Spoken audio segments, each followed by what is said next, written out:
Hello दोस्तों, आज का इंग्लिश वर्ड है पिल। पिल का क्या मतलब है, आइए सीखते हैं आज की इस छोटी सी वीडियो में। पिल का मतलब है गिरना, गिराना, गिरा, चमड़ा, पोस्त या किसी जानवर की खाल। For example, I fell down the stairs. Stairs means सीढ़ी। मैं सीढ़ियों से नीचे गिर गया। It fell up the wall. ये दीवार से गिर गया।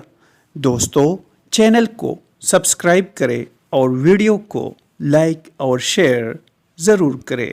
Thanks for watching this video. Wall means दीवार।